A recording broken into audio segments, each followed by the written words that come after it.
अपनी योग्यता पर दृष्टि डालनी जाती है ना। वैसे हर मार्ग में चाहे अध्यात्म शब्द ही संयम है, संयम से ही प्रारंभ होता है। इंद्रियों का बहिर्मुख होकर भोगों पे विचरण करना ये दुर्गति प्राप्ति के लक्षण है। दुर्वासनाओं का जो स्वामित्व हमारे ऊपर है, हम उनके दास बन गए हैं, इससे ऊपर उठने के लिए ही अध्यात्म मार्ग है। तो कोई भी मार्ग हो उसमें पहले संयम तो है ही, पर ये देखना चाहिए कि हमारा बुद्धि प्रधान या हृदय प्रधान। यदि ऐसी भावुकता हृदय में है कि कोई ऐसा अपना हो जिसको मैं समर्पित करके निश्चिंत हो जाऊं अपने आप को, और वो मेरा हाथ पकड़ करके परम सत्य में स्थापित कर दे, मतलब ये भक्ति मार्ग का उपासक है।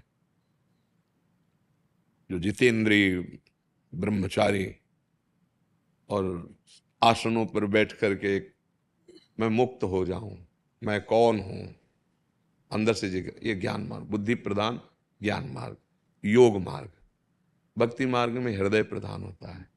अच्छा, बिना नाम जप किए भजन किए किसी भी मार्ग में आगे नहीं बढ़ना होता। इधर है कि हम जितेंद्रिय तो नहीं है, पर हमने अपने आप को प्रभु को समर्पित कर दिया, तो हमारे जो प्रभु आज्ञा किए उसको कर्तव्य मान के उनकी आज्ञा किया, तो यहाँ जितेंद्रियता का अभिमान नहीं होता, पर परम जितेंद्रिय होता है। जैसे प्रसंग आता है, श्री ठाकुर हरिदास जी जो नाम जापक महाप्रभु चैतन्य देव की कृपा पात्र परिकर थे, हर समय नाम जप करते रहते थे महामंत्र का। तो एक धनी मानी है जिनके ऐश्वर्य धन होता है और बुद्धि भगवत विमुख होती है, वो भोगों को ही जीवन का सार समझते हैं। जितना भोग लिया मानो बहुत कुछ प्राप्त कर रहे हैं। तो दो नवीन वैश्याओं के साथ ऐसे हंसी मजाक विनोद करते हुए निकले, तो देखा एक पर्णकुटी में बैठे, नवीन अवस्था है और मुख में भगवान नाम और अद्भुत तेज। तो वैश्याओं ने भी उधर देखा, कहा ये तो नाम जप कर रहे हैं, बड़े त्यागी महात्मा दिखाई दे रहे हैं। तो उसने कहा हमारी जैसी नहीं मिली होंगी ना, इसलिए ये नाम जप कर रहे हैं। तो उनका मुझे ऐसा नहीं लगता इन महात्मा में कि तुम इनको गिरा सकती हो। और वो वैश्या थी, तुम अगर इनको गिरा दो जितना रुपया कहोगे हम तुम्हें देंगे, गिरा। बोले तो हमारे हाथ का ऐसे। अभी दूसरे दिन वो श्रृंगार करके नवीन और सब आकर्षणकारी कलाओं से वो शिक्षित थी, क्योंकि वैश्या थी। बात करने के लिए जे हरे कृष्ण कृष्ण हमारा मानो कि हमारा नाम पूरा हो जाए, पूरे दिन बैठी रही। और उनका नाम पूरा क्या तो जीवन ही दूसरे दिन फिर श्रृंगार करके आई, तीसरे दिन फिर श्रृंगार करके आई, रो पड़ी, लोट गई चरणों में। 3 दिन नाम सुना ना, मां भागवत का दर्शन और संग हुआ ना, रो पड़े, का मैं बड़ी पापिनी हूं, मैं बहुत नीच हूं, आप जैसे भगवत स्वरूप महात्मा को मैं भ्रष्ट करने के लिए। अब बोल पड़े, रोक दिया नाम और कहा कोई बात नहीं, सबका उद्धार करने में समर्थ है भगवान। यदि तुम ये नाम जप करो तो तुम्हारे भी सारे पाप नष्ट हो जाएंगे। आई थी उनको परास्त करने, और देखो ऐसी कृपा हुई कि वो नाम जप करते हुए वैरागिनी हो गई। वैश्या प्रवृत्ति छोड़ दी, धनियों का संग छोड़ दिया, धन छोड़ दिया, भिक्षावृत्ति से और नाम जप करते। भगवान नाम, भगवद आश्रय, भगवत चिंतन इस समस्त विकारों से मुक्त कर देता है। चाहे जिस मार्ग में चलना हो, अगर चिंतन आपका गलत रहेगा तो किसी मार्ग में भी नहीं चल सकते। पर अंदर से देखे कि आपका बुद्धि प्रधान है या हृदय प्रधान है। अगर हृदय प्रधान तो बहुत जल्दी लाभ मिलेगा। भगवान के चरणारविंद का आश्रय लेकर नाम जप करते हुए भक्ति के मार्ग में चलना। अगर बुद्धि प्रधान तो थोड़ा दौड़ाना चाहिए, दौड़ाओ, योग वाशिष्ठ वेदांत ज्ञान मार्ग में दौड़ो। जब थक जाना तो फिर त्राहिमाम, फिर भक्ति का मार्ग। क्योंकि सनकादि से बढ़कर कोई ज्ञानी तो है नहीं, वो भी हरिशरणम हरिशरणम, और भगवान की चर्चा करना और भगवान की चर्चा सुनना। तो आपका क्या भाव है, किस मार्ग में आपकी प्रीता है?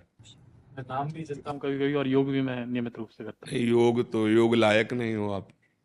देखो बुरा मत मानना, प्रभु आप हमारे पास आए इसलिए हम कह रहा हूँ, क्योंकि योग की क्षमता आप खो चुके हैं। आपका ब्रह्मचर्य ठीक नहीं है।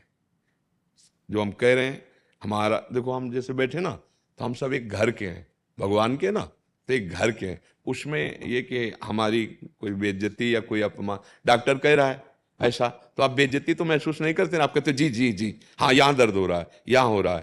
तो संतों से झूठ ना बोले। योग का अधिकारी वो है, सबसे पहला योग का लक्षण। ब्रह्मचर्य नहीं और योग मार्ग में गया तो मानो आग में कूद गया, अपने आप को नष्ट कर दिया। ऐसी बीमारियां बढ़ेगी, जो भगवत चिंतन की तो बात जाने दो, तो ब्रह्मचर्य तो ठीक है नहीं। तो योग शब्द का जो सही अर्थ है भगवान ने कहा है वो हम तुम्हें बता रहे हैं।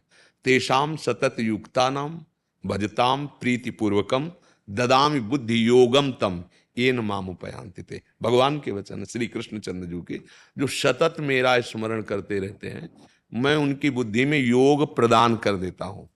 आप अब एक योग सबसे बड़ा है, ये स्मृति योग है, भगवान की स्मृति। कृष्ण कृष्ण कृष्ण, राधा राधा राधा राधा राधा। उठते बैठते चलते फिरते खाते पीते सोते जागते हर समय नाम योग को पकड़ लो।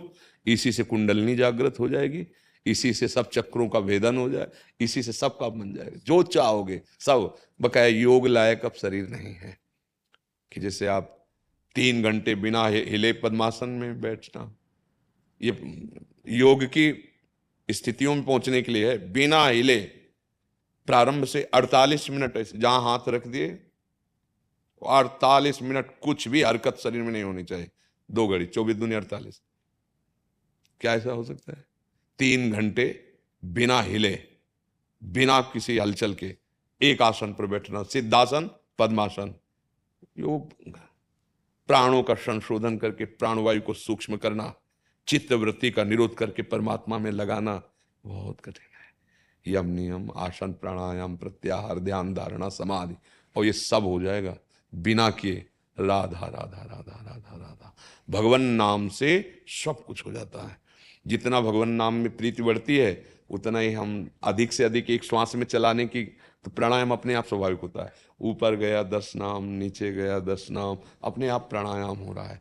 और नाम में ऐसी शक्ति है जो किसी योग में नहीं है। जितनी नाम में शक्ति है किसी योग में नहीं है। इसलिए हमारी प्रार्थना है कि हमारे शरीर कलयुगी हैं, high blood pressure, low blood pressure, sugar, ये वो। स्वास्थ्य रक्षा के लिए तो थोड़ा अनुलोम विलोम और वो कपाल भाती जो आजकल योगी जन सिखाते हैं, स्वास्थ्य रक्षा के लिए जरूरी हम कहते हैं। आसन भी जरूरी है, प्राणायाम भी जरूरी है, थोड़ा दौड़ना भी जरूरी है, शरीर का व्यायाम भी जरूरी है, क्योंकि भोजन पाते हैं ना तो शरीर के लिए जरूरी है। लेकिन भगवत प्राप्ति के लिए भगवान के चरणों का आश्रय लेकर भजन जरूरी। भजन, आसन में बैठे और भजन नहीं हो रहा तो आसन किसी काम का नहीं। ये सब केवल मन को रोकने के लिए किया जाता है। जो उचित आहार मिले उचित आहार करो, गंदे आचरणों का त्याग करते हुए नाम जप करो, सच्चे योगी हो जाओगे। भगवान कह रहे हैं ददामि बुद्धि योगम तम, मैं बुद्धि का योग प्रदान करूंगा। क्या करना है? तेषाम सतत युक्ता नाम भजताम प्रीतिपूर्वकम, प्रेम पूर्वक नाम जप कर दो। और कृतयुगे ध्यायते विष्णु त्रेतायाम यजतई मकई द्वापरई परिचर्यायाम कलौ तद्धरि कीर्तनात्। शास्त्रीय सिद्धांत है, ध्यान आदि इन पवित्र युगों की बातें हैं।